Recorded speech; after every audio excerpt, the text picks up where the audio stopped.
brought to you by Silver Pumps and Motors. Top quality और consistent performance के लिए सिर्फ सिल्वर पंप्स नाम याद रखना. ఏపీ మెగా డిఎస్సి పరీక్షలకు ఏర్పాట్లు చకచకా జరుగుతున్నాయి. డిఎస్సి పరీక్షలకు హాల్ టికెట్లు విడుదల చేసింది. డిఎస్సి ఎగ్జామ్స్ పకడ్బందీగా నిర్వహించేందుకు విద్యాశాఖ అధికారులు ప్లాన్ చేస్తున్నారు.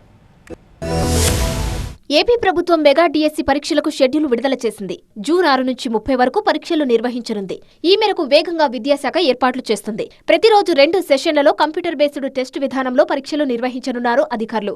ఉదయం 9:30 నుంచి మధ్యాహ్నం 12 గంటల వరకు మొదటి సెషన్, మధ్యాహ్నం 2:30 నుంచి సాయంత్రం 5 గంటల వరకు రెండో సెషన్లో పరీక్షలు జరగనున్నాయి. ఏపీ, తెలంగాణతో పాటు కర్ణాటక, తమిళనాడు, ఒడిశాలో కూడా డిఎస్సి పరీక్షా కేంద్రాలను ఏర్పాటు చేయనున్నట్లు విద్యాశాఖ తెలిపింది. కూటమి ప్రభుత్వం 16,347 పోస్టులతో మెగా డిఎస్సి ప్రకటించగా మొత్తం 3,35,401 మంది అభ్యర్థులు దరఖాస్తు చేసుకున్నారు. ఇక చివరి పరీక్ష పూర్తయిన తర్వాత రెండవ రోజు నుంచి ప్రాథమిక కీ విడుదల చేస్తారు. కీపై అభ్యంతరాలు స్వీకరించడానికి 7 రోజుల సమయం ఇస్తారు.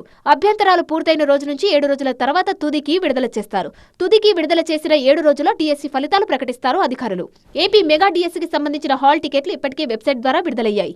వాట్సాప్ సర్వీస్ ద్వారా కూడా హాల్ టికెట్లు పొందవచ్చని తెలిపారు. డిఎస్సి నిర్వహణ పట్ల తమ నిబద్ధత నెరవేరింది. ఇప్పుడు మీ వంతు వచ్చిందన్నారు.